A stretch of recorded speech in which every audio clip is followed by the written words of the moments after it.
So when we get into the big conversations around the fuel scarcity and all of that, and the problem with the electricity, so we all seem to get the medium and small enterprises lost in that conversation. Of course, we had the petrol scarcity in the first week of December, just as folks were preparing for the Christmas and the New Year, so that buffeted almost everything. Then we forgot about the budget, we forgot about a lot of things, and now we're getting our eyes cleared a little bit as petrol supply begin to improve slightly across cities and towns, but we're still discussing what the pricing methodology will be. So we think it's time to begin to bring other subset of the economy into our playbook for the new year. Live from our Abuja studios, Celestine Okeke, who is the lead partner for the Sustainable Economic Small and Medium Enterprises Economic Development Initiative. He runs this advocacy group in which himself and his team doing some research work. He's been on this program a number of times before. Thank you very much, Celestine. It's good to see you in the new year. What's your first word, looking at everything we know we did in 2017? What's your first word for the medium and small enterprises, a subsector which is dear to your heart in the new year? Thank you, boss, and good morning. Thank you for having me again. My first word will remain this. We need to re-gig the way we finance and support MSMEs. In the last couple of years, what we've been doing is to try to throw money into supporting MSMEs. But that hasn't worked because there is no plan upon which these funds would go and work on. So I'll keep saying this for the opting time. We need to re-gig the financing structure. It's not just about throwing money to finance MSMEs. We need to have a plan that speaks to how we will finance MSMEs in every subsector of the Nigerian economy. The funding is not the entire challenge we have. Infrastructure is a big challenge, and most times non-financial services too would help. So we need to look more towards non-financial services. Do we even have the capacity as small businesses to manage finance when we get the finance? What infrastructure gap do we have existing that we need to quickly close so that when I get $1 million as a loan, I raise $1 million in financing, I can quickly do business with it and make return. So the first word for me is government needs to get back to the drawing board and look at what needs to be done to support and finance MSMEs. And if you ask me, let's even stop with financing. I'm going to go straight to one question, respectfully to cut in there. We have a very short time, but we're going to drill down on a few things. Which of the ministries at the federal level, do you think should be the one hitting the ground running on the government side? The ministry is the Federal Ministry of Industry, Trade and Investment.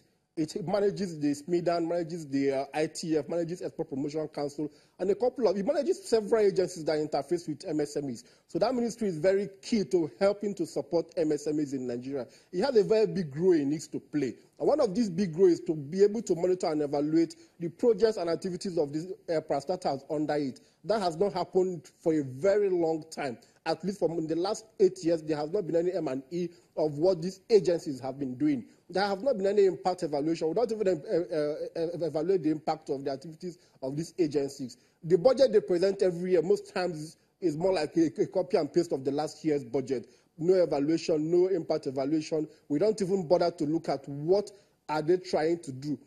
For instance, we have the Economic Recovery and Growth Plan of the federal government. Have we looked at how is the activity of SMEDAN, NDE, and Export Promotion Council, for instance, how does it fit into the Economic Recovery and Growth Plan? That has not been done. What capacity building trainings do they want to do? Because that is the bulk of the activity these agencies do.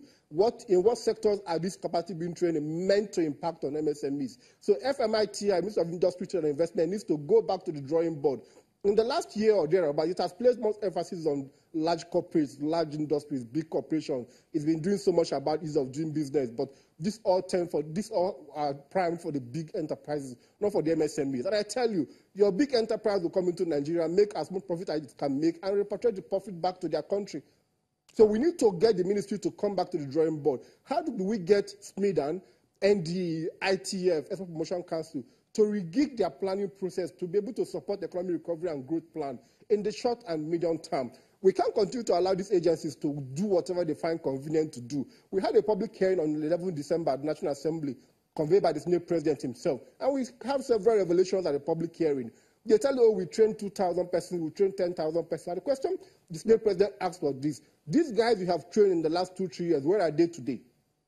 The agency's head could not account for where these guys are. So why do you keep training people you cannot account for what they do with your training? So we need to get Ministry of Industry, Trade and Investment to come back to the drawing board and say, look, how do we develop MSMEs in Nigeria? What do we need to develop the small business sector?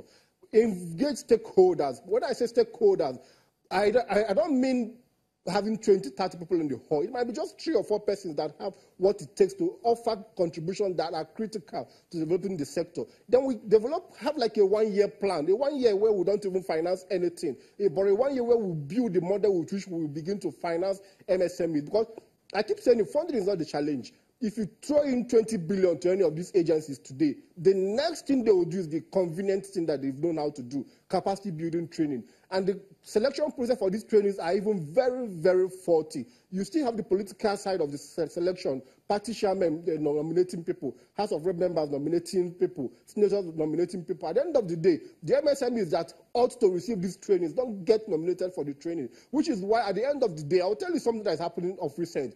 The Anchor Borrowers Program, there's a news item I saw some 2-3 weeks back where they are lamenting that most of the farmers are not paying back the loan. In several states in Nigeria, they're not paying back the loan. And I asked the simple question, why do you think these guys are not paying back the loan? Because the selection process was very, very faulty. And this spills over to several other government initiatives and interventions. And if you ask me most honestly, government needs to begin to take itself away from throwing cash, trying to solve problems for MSMEs, and begin to look at how do we build models that will support the agri sector, support the leather industry, support every sector in Nigeria. We don't have that plan as we speak. And because we don't have that plan as we speak, we don't have a common approach. No single approach adopted and used, even in the Ministry of Trade and Investment. Every agency, even under that ministry, is launching different programs. Between 2014 and 2015, SMEs launched one local government product for small businesses, MSMEs. And in that same 2014-2015, NEPC, Export Promotion Council, launched one state, one product, OSOP. These 2 agencies belong to the same Ministry of Trade and Investment. They couldn't harmonize their planning. They couldn't harmonize their thinking. And at the end of the day, OLOP is barely able to do anything. It has not started functioning, except in Anambra State, where they say they are preparing 80 people to benefit from it. OSOP has been abandoned by Export Promotion Council. And this is between 2014 to 2017. Nothing significant has happened in this time period. So if you ask me, government needs to go back to the drawing board and say, look, do we want to develop MSMEs in Nigeria? If the answer is yes, then let's sit back and come up with a development plan for MSMEs. And make sure that every agency and processor works with this development plan. Celestine, a quick question here. I'm sure the 2018 budget is not the first one that you've seen. You've seen a number of years. Do you think we have annual budgets in which there is something in there for the medium and small